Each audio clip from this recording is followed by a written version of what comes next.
Okay.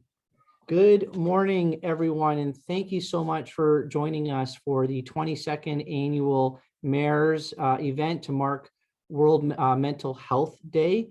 Again, thank you so much for everyone that has joined us. Just so everyone knows, I'll just kind of go through a little bit of the flow of what to expect today. And I'm going to just go through some housekeeping and a little bit of some introductions to our guest speakers, and we're going to enjoy the next hour together. I think it's really important from almost a mindset point of view. I'm speaking to myself when I say this. It's good to take a breath. We all need to do that, and let's really enjoy this next hour together and walk away with some things we can apply to our own lives or our family or our friends or coworkers that we can share, and share some positive things, because my goodness, doesn't this world need more positive things? So let's get right into it.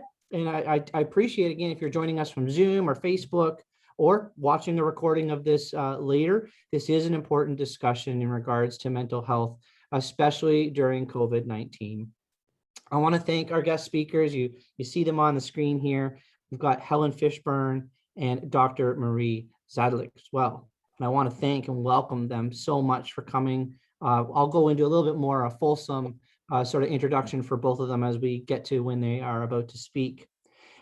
Before we continue, though, as I do at City Council and many other events, and not just me, but what's nice to see across our entire community is the adoption of doing a territorial acknowledgement. And so I'm going to kick off that by recognizing that, because it's an important also piece to make sure that we kind of ground ourselves with that before we move into any kind of events that are happening. So our official territorial acknowledgement is, as we gather, we are reminded that Guelph is situated on treaty land that is steeped in rich Indigenous history and home to many First Nations, Inuit, and Métis people today. As a city, we have a responsibility of the stewardship of the land in which we both live and work. And today we acknowledge the Mississaugas of the Credit First Nation of the Anishinaabe peoples, on whose traditional territory we are meeting. So thank you for allowing me to do that. So the Mayor's event for mental health was actually started in the year 2000 by late Mayor Joe Young. And it has been hosted by whoever the mayor is every single year. And that's so great that that has continued since it started. It always coincides with World Mental Health Day, and that's going to be taking place on October the 10th. Because of the pandemic last year and this year, we have moved, of course, to this virtual format. It's great that even though we can't meet in person, that we're still able to hold this event through the magic of Zoom. And so I'd like to take a moment just for making sure that I recognize some people. Big time kudos to the Canadian Mental Health Association, Waterloo-Wellington, especially you, Megan Brady, who's working behind the scenes here to make sure that the Zoom platform is working smoothly. So all of you make it look like it works so well. And so thank you, because that technology stuff would be right over my head. So thank you very much for doing that. And I also want to just take a moment to thank the amazing committee that every year works so hard to plan this. Here I am, I'm the speaker and the mayor, and I'm doing the whole rigmarole here, but please believe me, it's many months of prep for this, and these people, these organizations need to get all the praise for why we're here today. And so the Canadian Mental Health Association of Waterloo-Wellington, as I mentioned, Spark of Brilliance, Homewood Health Center, Compass Community Services, and Suicide Awareness Council of Wellington Dufferin, just to highlight them as agencies. Thank you so very much. As I said, we couldn't do it without them, their input, and they provide such great services within our community. And so please, reach out to them if you're listening now and you think that might be a good connection for any of your needs. Please do reach out to them. Before I do introduce the speakers, just a couple more housekeeping things. This event is being recorded. As I said, it will be publicly available afterwards. Only the presenters are going to be available on the screen. There will be time for questions after our speakers have concluded. And you can ask a question by either typing it into the chat box on Zoom, or you could even put the comments in on the Facebook link if you wish. I'll be moderating the questions and directing them to one or both of our speakers. And it goes without saying, but I'm going to say it anyways. Please be respectful, kind of like me trying to handle a council meeting. Be respectful, everybody. I would ask that you only ask questions that are related to the topic of mental health and the pandemic. That's why we're here. And I know that there's many other questions that might revolve around COVID-19, and I get that, but our focus today is on mental health. We may not be able to get to all the questions, and I apologize right now. You can imagine that there might be it's not enough time for that. But please be patient and understanding as we wade through the ones that we can. And if it's a vital, important question that you have, again, maybe some of the people as our guest speakers or the agencies they work for and other agencies, don't leave that question hanging. If you need help, call, reach out to some of those agencies if you want that question answered. So if you need a little bit of a help there, okay? So our topic today, the title is The Path Forward, Mental Health in the Wake of COVID-19. And I feel just absolutely blessed to have with us today two leaders. In fact, our whole community should feel very blessed to have these two leaders. These people are guiding lights in our community when it comes to navigating mental health during this pandemic. They are the Chief Executive Officer of the Canadian Mental Health Association, Waterloo-Wellington, Helen Fishburn, and primary care physician and community health care leader, Dr. Anne-Marie Zajdlik.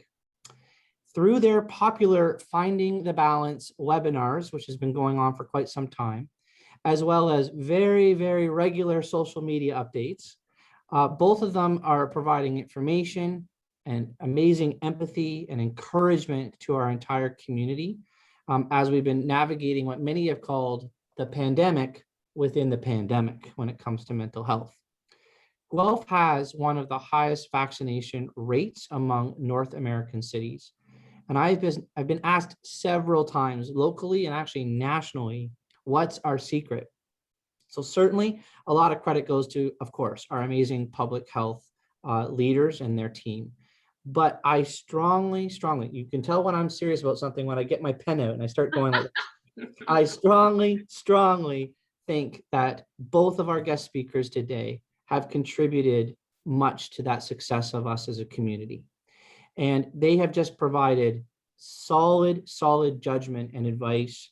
They are honest, understanding, and they've helped us navigate very confusing, I guess I could say, rules, guidelines, regulations, and making sure that we're looking at facts, real reports, real information for us to consider. And they basically encapsulate that whole bringing our community together. When we have leaders like this that reach out on a daily basis to our community, it really is bringing that community together.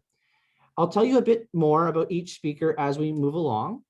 But first, I am going to, of course, talk to Helen Fishburn, who, as I said, is the Chief Executive Officer of the Canadian Mental Health Association for Waterloo-Wellington. She is one of just 7 Canadians across the country to be recognized for her work in mental health this year by the Canadian Alliance on Mental Illness and Mental Health.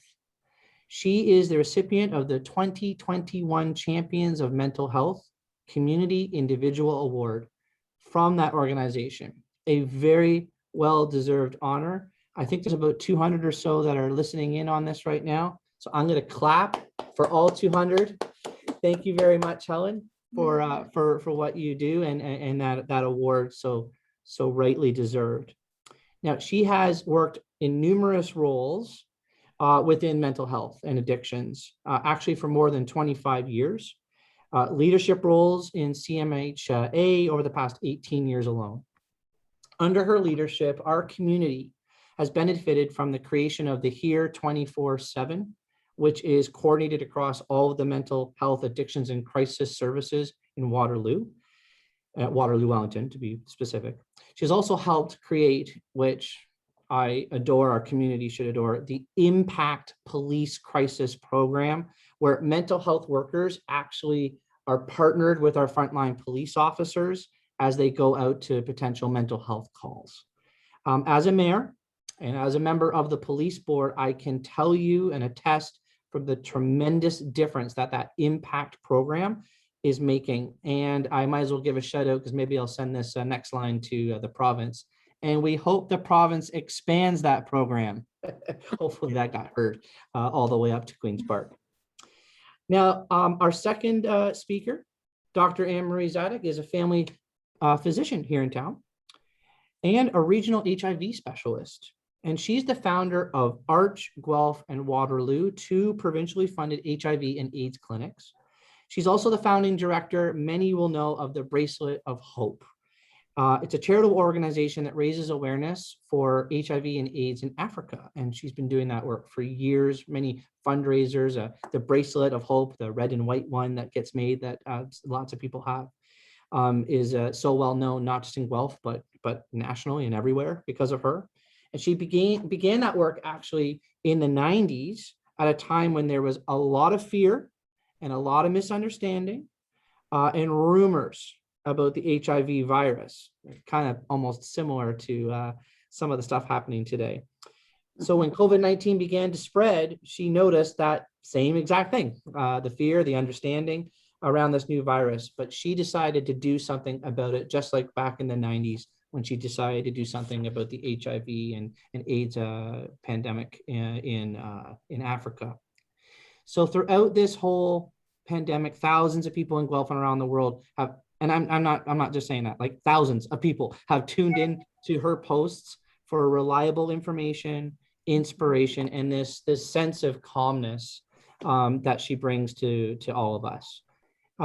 She's a recipient of the YMCA's Women of Distinction Lifetime Achievement Award, Rotary International Paul Harris Fellow, and the Queen Elizabeth II Diamond Jubilee Medal, and the Governor General's Meritorious Service Medal and the Order of Ontario, and an amazing Guelphite. I'll just put that at the end, just to really wrap it up there.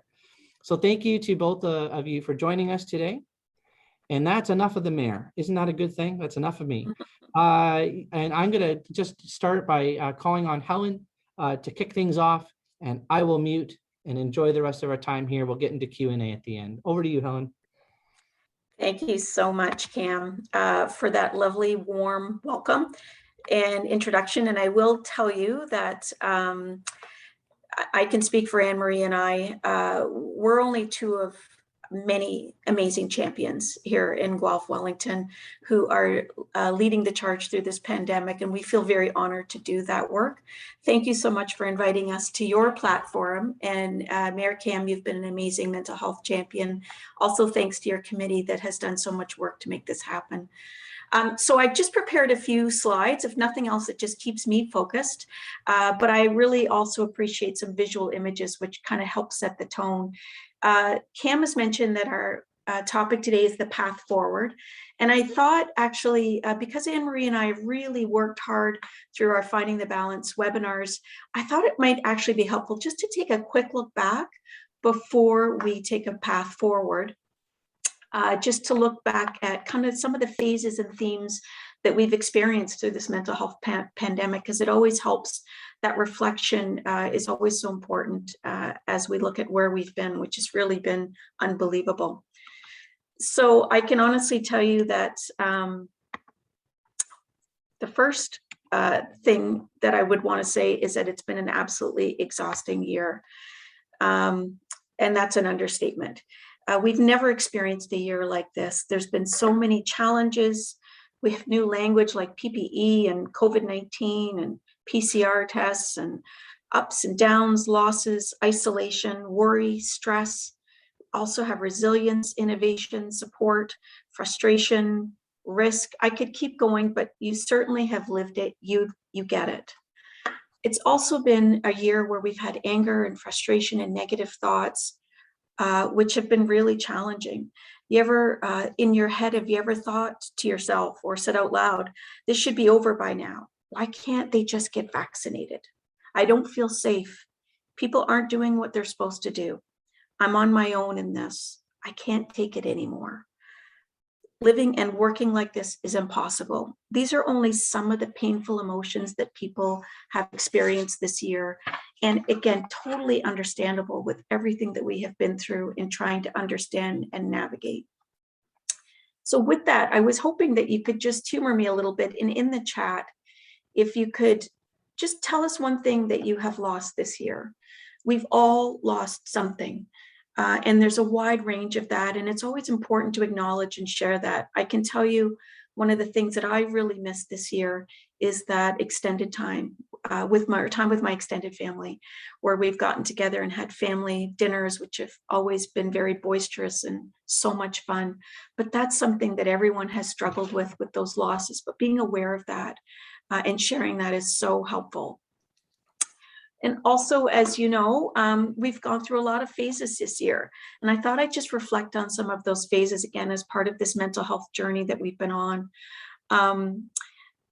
And as you know, through the amazing webinars that I've had with Anne-Marie and the awesome Marva Wisdom, I look back and I started to put some of these thoughts together based on some of our themes every month. So that first phase that we went through, if you remember back to March 2020, I call this stunned. So where we had absolutely no idea what was going on. We thought we might maybe last for a couple of weeks. We had to stay at home, which we've never had to do before. We had to switch from, face-to-face dinner and face-to-face meetings to this whole Zoom platform. We were locked down and panic buying toilet paper. It was an unbelievable time. And I can tell you, we all felt stunned and really in shock about what was actually happening in our world. And then we moved into a new phase where the new world and the new rules emerged, and we started to get a sense of what was happening and started to get some new ways to keep us safe, like masking and hand sanitizer, social distancing, all of which was very much required for our mental health, for our physical health, but certainly our mental health suffered. That isolation started to creep in. Those walls started to move in, and it was really tough for us to manage that new world, even though we were all doing our very best. And I can tell you, and this is the honest part that Cam was referring to, where we just have plain language, we really quickly realized that those rules really sucked. That no truer words have been spoken in terms of how hard it was for us to have that toll on our mental health, to be away from the things that brought us joy, to be apart from each other, basic things like family dinners and going out to movies and having work functions and meetings and being able to congregate and navigate this whole new world together. We weren't able to do that, and it was really, really tough. But of course, as amazing Guelphites and Ontarians and Canadians, what we do together, we adjust, we adapt, and we share our exhaustion as well. That was a constant state of adjustment this year. Just when we thought we had it figured out, things would change. And I certainly referenced the Delta variant in that. When the Delta variant hit our community and hit our country, things really changed. It came much more serious, much more transmissible, much more lethal. And we had to go back into our homes, and we had to go far away from the people that we loved again. And that was really tough on all of us.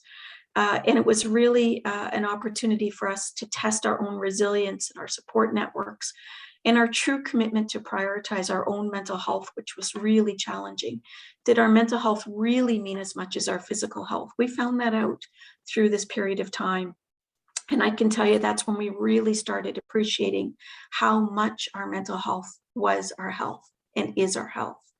And that's where we relied on, more than any other time in our history, we relied on each other and those networks of care, that networks of support to get us through true information, science, data.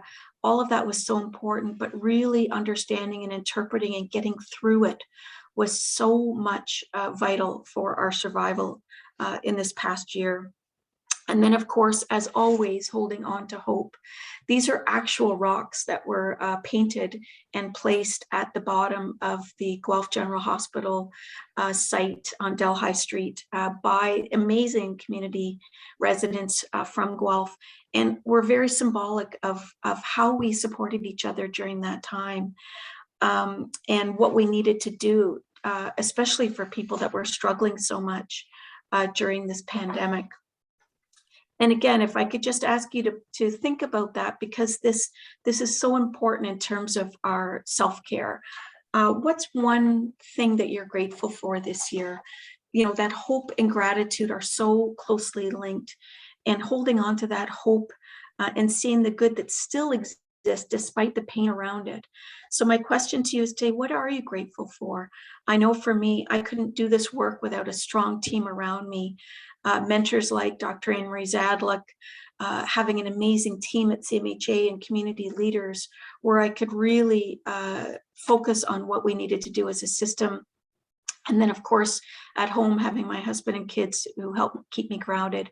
So I know for me, that was what I was grateful for, but always having that in my viewfinder. And I hope you have had that as well, and have a chance to think and reflect on what you're grateful for. So then as we shift to the path forward now, as we reflect back on some of those phases and we think about where we're going, this next path is so important. And of course, you're the most important person on that path, because everything starts with how we take care of ourselves. The path is different for all of us, for sure. For some of us, we have a well-lit path and we know where we're going, even if it's difficult. For other people, they're walking in darkness. They're not sure where they're going.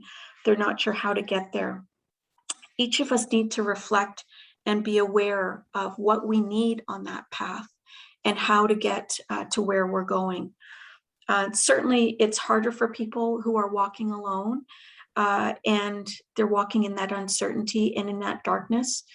And really, that's the hardest path to walk. And we're really hoping for those folks that they can invite someone in, whether it's somebody from their informal networks, their best friend, a family member, a work colleague, or to reach out to the formal system for that support. So no one ever needs to walk alone on that path. But certainly, a formal guide can help you if you're lost, and we have some amazing supports available for people as well. But knowing when to seek that help and really practice that self-care has been so critical this year. So when you think about self-care, it certainly isn't all about smoothies and pedicures. It's more about really setting those boundaries for ourselves so that we know we're making good decisions, good choices. We're letting go of things that we can't control. We're letting go of maybe friendships that are very negative or toxic. We're really giving ourselves a lot of permission to have quiet time, not to have a perfectly kept house, not to be totally on top of things at work, to give ourselves a little bit of room so that we can be human and that we don't have to be perfect. And certainly adding to our resilience, like adding new tools in our toolbox, so attending webinars, attending courses, seeking out a therapist that we can talk to and help us navigate this path. Those have been so helpful and so vital this year for all of us in terms of keeping our balance. I will say people often ask me, when's the right time to reach out for help? And I will tell you that if some of the things that you're doing normally aren't working for you, if you're not sleeping well, if you're having really strong, intense feelings, whether it's crying or anger, and those don't seem to be predictable for you. If you are, it's affecting your ability to function at work. If it's affecting your ability to manage things at home, if you feel stuck or overwhelmed constantly, those are times that it's really important to reach out. And of course, we always want to reach out if you are at risk, if you're not feeling safe, if you're having suicidal thoughts, if you're going to that really dark spot. And many more people have done that this year. We've been so encouraged by the amount of people that have reached out to us through Here 24/7 and through our impact team, as Cam has mentioned. Because we know that people have greater mental health needs this year, and we've been encouraged by them reaching out. We also want to be able to keep our eyes on others. As a mom, no matter how old my kids are, I'm always watching out for their wellness. And I know we do that so well as a community. So how can we support each other as colleagues, as neighbors, as hockey coaches, as big brother, big sister? Those are really important networks. The formal system can't be everywhere, and we really do need to rely on each other to really be there for each other. Where to go for help? I've just put a few slides in here. These are some obvious functions and services in Guelph, but I never want to assume that people know that. But of course, here 24/7, which is the door into our formal system. Some amazing supports like Compass Community Counseling Services, Guelph Family Health Team, the University of Guelph Marriage and Family Therapy Clinic, Nightingale, which deals with grief issues, and the Grove, which of course is our new youth wellness hubs all across Guelph-Wellington, particularly in Wellington County right now. We have websites like Here for Help. We have amazing virtual programs called like a program like Bounce Back, which you can do over the phone with a workbook. We have amazing apps and websites, and we'll make these, I can make these slides available so you have this information. But I really just wanted to say, more than any other time in our history, I will say, and I'm always a bit of a glass kind of half full girl, we always have to look at the silver lining. The pandemic has been the great equalizer for us. It's really created that compassion and empathy, because now people really understand what it feels like to be anxious, depressed, overwhelmed, deeply fearful. And that has really opened up the conversation around mental health, which we have all stepped into. It's a conversation that we need to keep going. And we're going to need it more than ever as we continue on this path forward. And I'm so grateful that our community has embraced it, and we have such leadership supporting it as well. We have to continue to fight the shame and the stigma around mental health. We're making great progress, but we need to keep remembering that mental health is health. So with that, Cam, I'm going to stop sharing, and I'm going to hand it back to you and also to Dr. Zajdlik. Yeah, that's great. Thank you. Thank you so much. Really setting us up for this conversation. Although I can't see all the 200 people on here, I'm sure there's lots of heads shaking in agreement with what you presented, and also lots of great commentary about what people were missing and were looking forward to and experiencing now throughout the last little bit. Some common themes I saw in the chat just before I go to you, Doctor, is, missing friends. I put that down too. So missing friends. And I would say even losing friends, sometimes with the differences of opinions. We've all probably experienced the actual loss of those relationships. I know I have. And that's been tough. It's been really, really tough.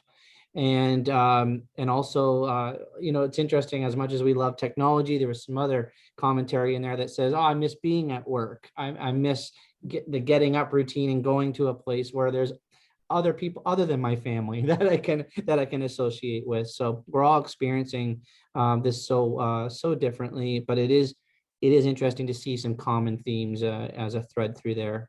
And so with that, I'll go to you, Doctor, and I'll mute and turn off the camera again and turn it over to you for the next part. And after that, we'll get into some discussion and Q&A. Thanks, Mayor Guthrie.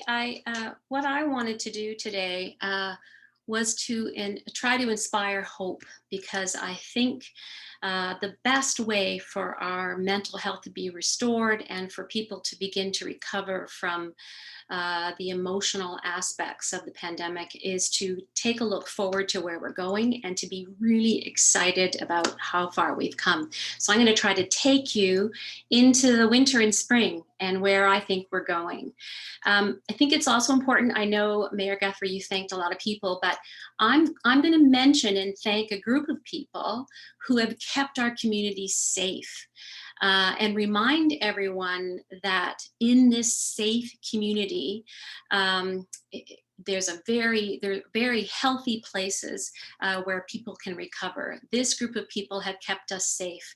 Helen, I have enjoyed working with you. Tremendous work from the Community Mental Health Association of Waterloo and Wellington. Thank you so much, and for all your team. There have been so many community partners that have stepped up to serve. Our doctors, our nurses, our respiratory therapists, social workers, psychologists, psychiatrists, and all of our administrative teams. The Guelph Family Health Team, led by Ross Kirkconnell, a brilliant team that played such a vital role in educating the community and in educating the family doctors. We needed that. They partnered with the University of Guelph to create a mass vaccination clinic. Our public health heroes, led by Dr. Nicola Mercer and Dr. Matthew Tannenbaum, for the University of Guelph, Wellington, Dufferin Public Health, and Linamar for 3 mass vaccination clinics. So as we are struggling to manage this pandemic, in the background in this community is a tremendous team of people who've raced ahead to get us the vaccines we've needed. And in previous posts, I've talked about putting this wall of protection around all of us. I'm so grateful to everyone who put that wall around us. Helen was talking about the pandemic being the great equalizer, and I've had that experience in my own life, but also in my practice recently. We've had more calls than ever from people who are struggling with anxiety and depression and just tremendous stressors, because life has continued on during this pandemic. We've been dealing with 18 months of the stress, that multi-layered stress that comes from the pandemic, but we've all also had to live through normal life stressors, which has made life from an emotional point of view very complex and very difficult. I've had calls with patients who have never experienced anxiety and depression before, but they're calling now, and they're shocked. Because they don't understand how they feel. They don't understand why the anxiety is there, why the depression is there, why it was so sudden onset, why they're suddenly unable to cope, and how far-reaching their anxiety and depression symptoms are, how disabling they are. And a point that I want to make is that when these people do reach out for help, the sooner the better. Help is there for them. I've noticed these people, once I've engaged them in counseling or engaged them in treatment with medication, really turn around quickly and get back to a place where they can at least cope. So please reach out if you're in that state. This is the great equalizer. We are all suffering from a mental health point of view. I'd like to focus for a few minutes on hope and fuel, because there's lots of hope out there. There's not much fuel left for you and I. We're running out of energy, but there's not much fuel left for the virus either, and that's huge. As the COVID-19 runs out of fuel, we are left in a place that is much healthier and a future that is much better. The days of COVID-19 causing this dark pandemic are numbered, and the COVID virus has no hope. I so believe that. 4 reasons for hope. Reason number 1, we are doing extremely well in the fight against COVID-19, better than we thought we would at this point, not only in the province of Ontario, but also in our community. The worst case scenario modeling for the province of Ontario, predicted by our brilliant scientists and epidemiologists, did not materialize. This is so important as we struggle with going into another fall and spring. The worst case scenario did not materialize. The best case scenario did. We expected during wave 4 to see 4,000 cases per day last month once schools were in session, and we consistently stayed below 1,000 cases per day. And for the last 7 days, we've been below 800 cases per day. That's because of the great work our community has done, and communities across the province, but also because of widespread vaccinations. Wave 4, driven by the exceptionally infectious Delta variant that raced through India and the US in the spring of summer of 2021, is here, and it's not as disastrous because we have vaccines. Ontario is now 80% fully vaccinated, which is a remarkable feat when you look at it, and that means that over 10 million people have received a vaccination, and that's without the children under 12 yet having access to those vaccines.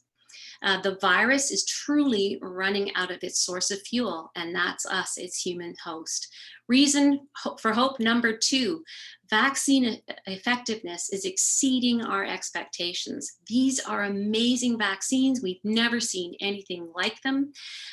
They have a very low risk of serious side effects and no deaths when given following the appropriate medical procedures. In Guelph, for example, as stated before, we're 92.5% single vaccine vaccinated and 88.5% fully vaccinated, almost 90% fully vaccinated. And what's happening as a result of that? The cases are going down. No new cases in Guelph yesterday, 1 new case in Guelph today. Our reproductive rate is down to 0.8, which is absolutely amazing. All of this means that there's less and less fuel for the virus. Vaccines work. They will get us out of this pandemic, and they will allow us to gather this winter under safe guidelines. We did not have the ability to do that last winter. We were locked down twice. It was a dark, dark season for all of us. Now we can gather because we're ahead of the virus. Reason number 3 for hope: hospitalizations, ICU admissions, and deaths have remained incredibly low day after day, with virtually no significant increase in these in weeks. That's in Ontario. This is what counts. This is where the vaccines are most effective, and this is why it is very, very unlikely that we will face lockdowns this winter. That's important.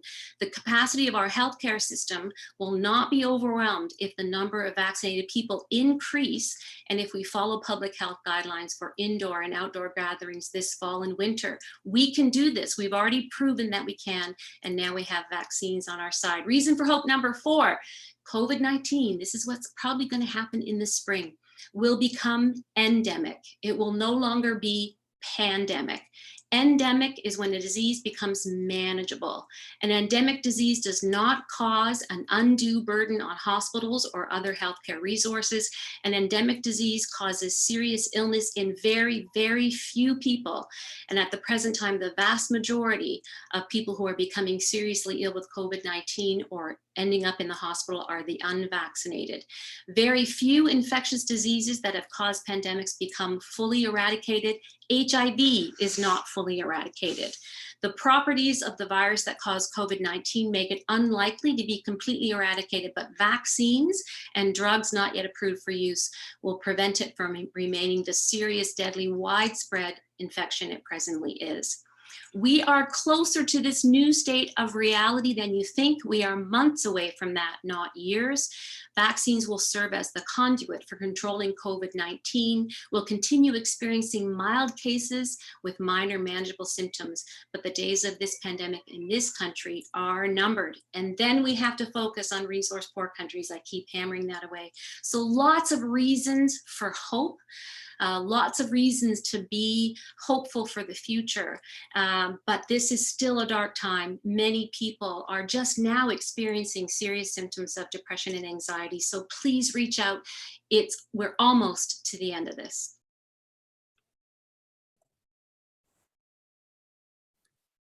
Thank you so much. Again, just very, very powerful words to encourage us. I did really like the analogy off the top about fuel, that we may be running out of fuel, but so is the virus. And so I really appreciated that takeaway. Thank you to the both of you so much for what you've brought to us and to the group today, and to anyone that might want to watch this back at a later date. And in fact, I would just at this time just ask everyone here, when this video is available, grab it, send the link out to people, send it to your coworkers, family, and friends. It's an hour out of their time. They can use it as they're doing things around the house, listen to it as they're doing things around the house, or going for a walk, or at work. Don't tell your boss, and you can listen to it. So we hope that it's not this good work here that you guys are doing, and the good message that you are spreading doesn't stay confined to just the 200 of us that might be on this today, that we can spread it out across the city as well. Now, I did mention earlier that we would love to open it up for Q&A. We have until 12 o'clock, which is 20 minutes, so perfect. We're going to have some time for that. As you can see here on your screens, everybody, there is an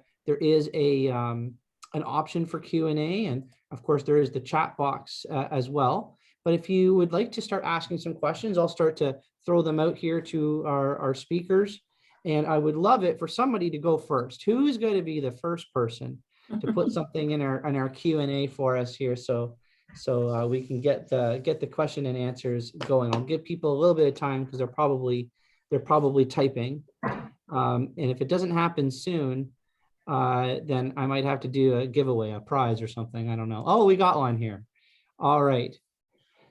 So a couple questions are popping up. This is great. The first one, what role do you think misinformation has played in regards to mental health? Why don't we go quickly to both of you for that one, starting maybe with you, Helen? Sure. It's actually a great question, Angela. Thank you. I think so.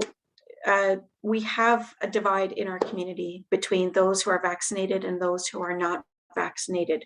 And that divide has become quite emotional for people. And actually, there's been a fair bit of conflict. We're seeing it in families, we're seeing it in workplaces, we're seeing it in the community in general. And it's not surprising, just given how high the stakes are with COVID-19. This is literally a life and death issue. And whenever you kind of, really strongly encourage a vaccine, you're always going to get a range of opinions and feelings and thoughts about that, especially when the stakes are so high. But I will say, I think misinformation has really contributed to that divide, to that intensity, and sadly, to a lot of really unnecessary angst. This is a really difficult issue. It's a difficult,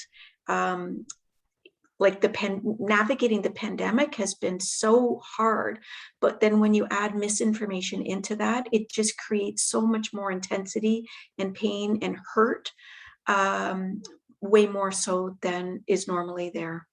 So I think it's played a huge role. Anne-Marie, you want to add on to that? Yeah, I agree with all of that. I think the misinformation has exposed divisions that we didn't know existed in our community. And those divisions are making our community face some very difficult things on all levels. And that may be a good thing in the end, to sort of expose what divides us, because that's the only way we can figure out how to put us all back together again. But misinformation has also caused people to be both vaccine hesitant and adverse to vaccines. I don't like the word anti-vaxxer. People are either totally adverse to vaccines and they may or may not ever become vaccinated. That's a smaller percentage, but a larger percentage are vaccine hesitant. And every vaccine hesitant patient that I've spoken to is hesitant because of misinformation. If it's taken them 4 or 5 extra months before they feel comfortable getting that vaccine, in that 4 or 5 months, they could become infected with COVID, and that can lead to hospitalization and death. I know that is misinformation has led a lot of people to not be vaccinated and therefore to succumb to the serious nature of COVID-19. It's really something we need to look at. Our social media platforms have to be readdressed. Policies have to be put in place to prevent misinformation from ever causing this level of despair again. Thank you for those answers. Maybe quickly to you again, Anne-Marie. Do you have an answer about when kids 12 and under could be vaccinated? Do you have any update on that? Okay, that's reason for hope number 5. Which I didn't get to comment on. So the FDA, which is the American Regulatory Authority, is reviewing the Pfizer's research in the vaccine under 12. Moderna also has research for their vaccine in folks that are under 12. The FDA will approve that vaccine very quickly, and Canada will be on its heels. This is a very emergent situation. So we've gone from thinking kids will start being vaccinated in January and February to now thinking they'll start being vaccinated in November and December. Okay. The issues to being vaccinated is we'll have to rally together as a medical health team and a public health team to figure out how to give those vaccines, but they're going to be here sooner than we thought. Okay. I'll just add to that too, Cam, that we also need to rally around supporting parents who are really going to be fearful about their kids getting the vaccine too. Yeah. So adding that emotional layer onto it as well, it's going to be very challenging, but we'll do it. And, it would be wonderful if we could institute policies right away that stop misinformation, but these things don't happen quickly. But the misinformation is going to lead parents to feel so divided and so uncomfortable about vaccinating their children, which means our voices have to become even louder. Thank you for that feedback. You know, I just want to stay on the kids thing for a second. There was a question quickly. I'm just going to go back and forth between some of them that are popping up here, and there's a lot that are popping up. So thank you so much, everyone. And maybe we can try to go rapid fire type of questions and answers here. But speaking on the kids theme, I saw one here that kind of popped out to me. Do you have any advice for mental health and screen time for kids? Just because kids have been inundated with screen time this last year and a bit. Because it's homeschool, they're at home with remote school learning, using technology so much. Is there any kind of advice in regards to that? Yeah, it's a challenge. So when the pandemic first hit, and we were going through that stun phase back last year, we really said to parents, pick your battles. Right now, screen time is not one of them, right? Your kids can't do a lot. They have to be home. It's a struggle. And so don't die on that hill kind of thing. And then, as things started to open up, and when you look at where we are now, Cam, kids are back at school, they're back doing a lot of their regular activities, they're able to still be outside. There's a lot of things that kids can do. So we want to really get them back to having a more balanced screen time. For every child and for every family, there's always a different circumstance around that. And we always have to be careful around what those individual differences are. But generally speaking, we want to make sure that, obviously kids love their screen time, most kids do, but we want to make sure they're still getting their exercise, they're still getting fresh air, they're still having those social connections, which are so important to kids' development and to their overall health. So finding that balance is really the challenge of all parents, but particularly right now, as we want to ease them back from some of that bigger screen time. Yeah. I would say that the mayor should probably have less screen time too. We can develop Okay. a plan for you, Kim. All right. I have sort of a combo. I'm going to join a couple questions that came in here, and it's about sort of gathering with unvaxxed people. Like, Thanksgiving is coming up as an example. There's another person here talking about the workplace. So whether it's, family oriented or workplace oriented, how any quick tips, top tips there on how we can broach that issue of vaccinated and not vaccinated? Should it even happen? Should you even get together? Should you just say no? Or should there be at least, guidelines and things in place from a personal point of view on how you interact with those things? Do you have any suggestions? Maybe I'll start with you, Emery. We need to continue following public health guidelines to stay safe. And under those guidelines, it's gathering indoors with 25 people or less. I think it needs to be a lot less than 25. And I think if you can get together and hopefully everyone in your group is vaccinated, it's a totally different scenario. I would still wear masks if everyone's vaccinated, just when you're all close together, or if someone in your group is fragile or frail and has been double vaccinated but could still get sick with COVID, masks are a good idea. Spend as much time outside as possible. These are for vaccinated folks. And indoors, try to keep windows open and still try to stay distanced from one another. I think we can still safely sit around a table, but remember those kids under 12 may have COVID and may transmit it to vaccinated folks. Most vaccinated people will have mild illness if they pick up COVID, but watch those frail folks. We may need to be more careful around them. As for people who are unvaccinated, it's really strict rules. That's less than 25 inside, gather outside preferably, stay 6 feet apart, wear masks, and really adhere to that because this virus is so transmissible. It's so easy for it to hop from one person to the next if you're in close proximity. And we have to assume that the unvaccinated have COVID. I don't want to be disrespectful, but in the next 6 to 9 months, we know that people who are unvaccinated are going to get COVID-19. Will they be asymptomatic? Maybe. Will they be symptomatic? Most likely. Will they be sick? Unfortunately, yes. So if you have a symptomatic person in your midst, really be careful there, and assume that a person who's unvaccinated can transmit COVID-19 to you quite easily and behave accordingly without stigmatizing, which is really tough because this is all divisive and stigmatizing. And how do you manage that in a family situation? That's really tough. Yeah. Thank you. You know, I want to go to you, Helen, on this next question. And, you know, it's probably a question that even I would ask. How confident are you that the public, like the government focus, and of course, this would be upper levels of government because that doesn't really fall to the municipality, for supporting mental health programs and supports? Do you think they're going to continue? Because you know, you're seeing an influx of funding and investments into mental health due to the pandemic. You've heard things from upper levels of government, promises of things happening as we're in the recovery phase. But, you know, how, you know, are you concerned that it might dissipate, as the question is stated here, sooner than needed? Yeah, really important question. So first of all, just a little bit of context. Mental health was underwater before the pandemic started in terms of thousands of people needing care, not being able to get it.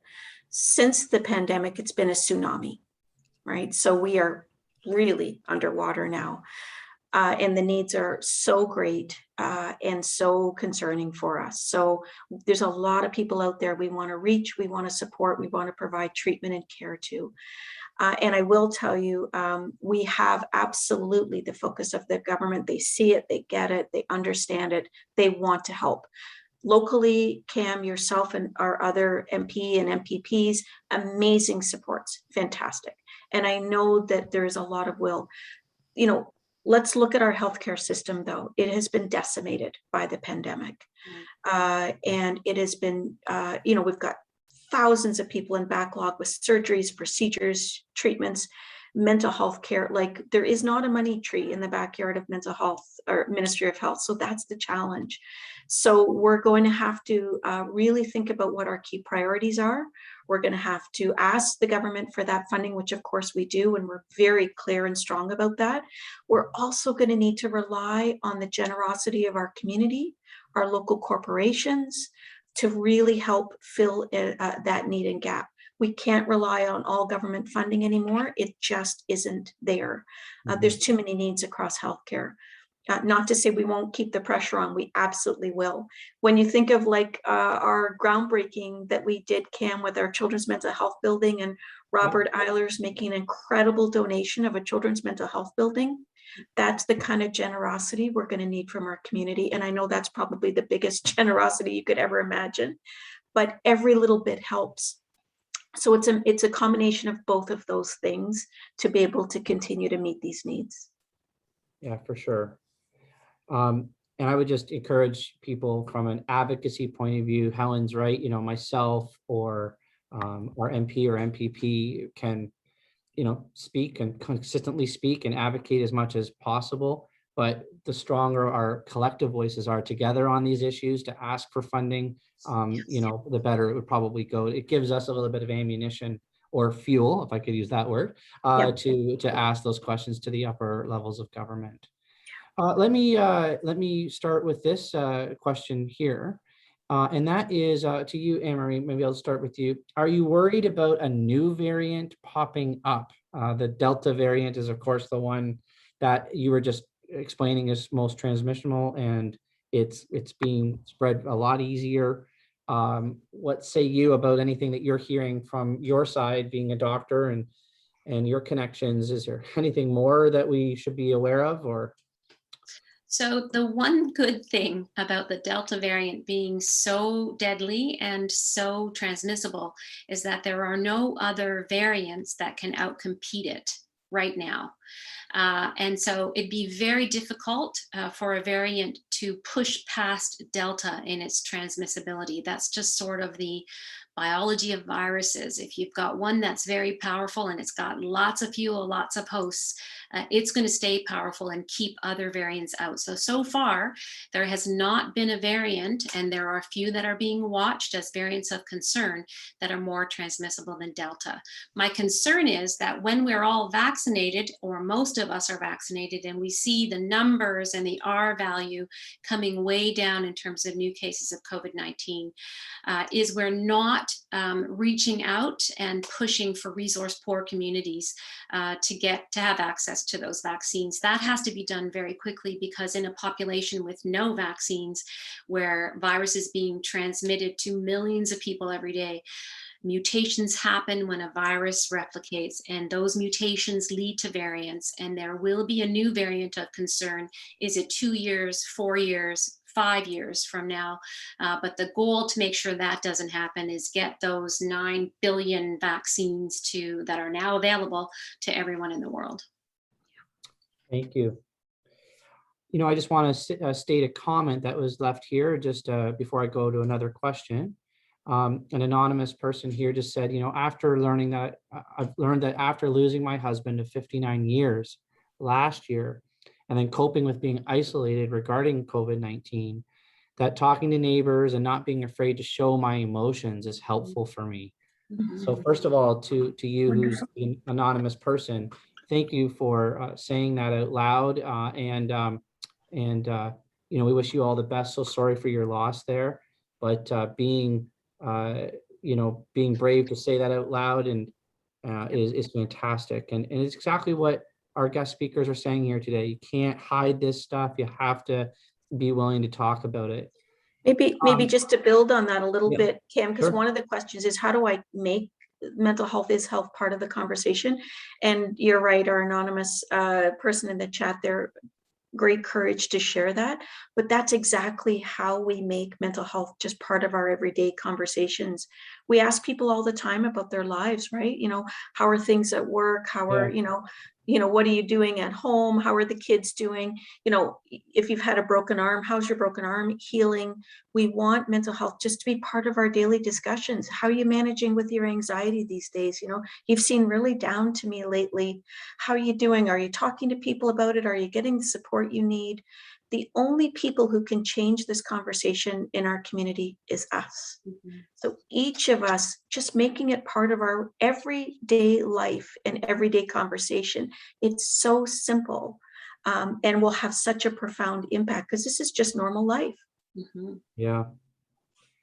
With 2 minutes left, why don't we, and I just want to say sorry if I can't get to some of these questions, everyone. It's not, I just randomly was picking them. There's nothing in order by any means, but maybe with, 1 minute to you, Anne-Marie, maybe you could just build on what Helen just said there.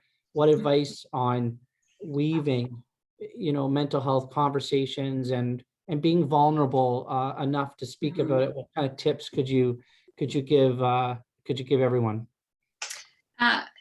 So I think it's important that we normalize mental health issues.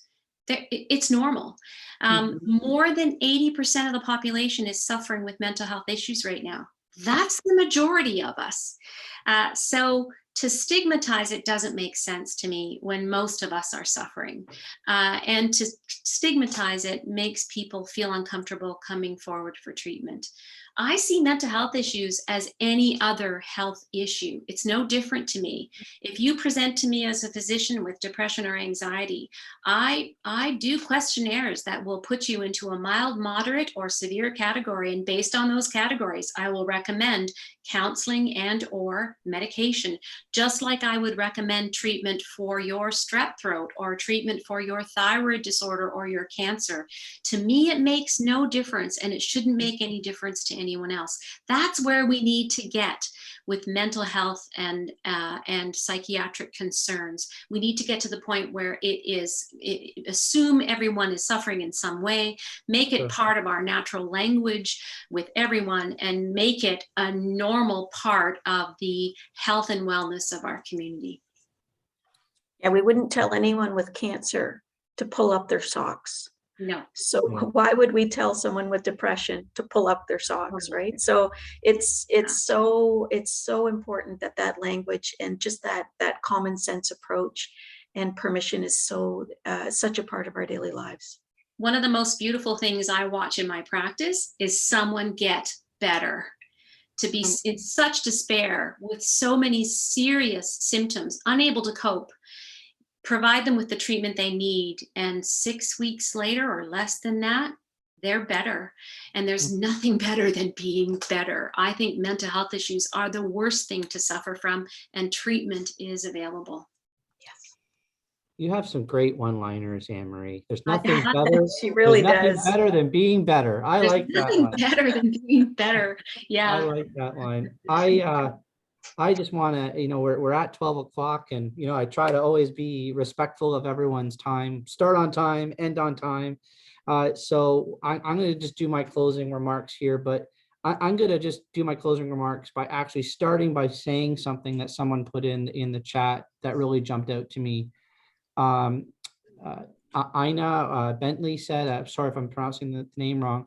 Thank you for all your wonderful messages of hope and great factual advice on living with this virus. Kindness, not divisiveness. Mhm.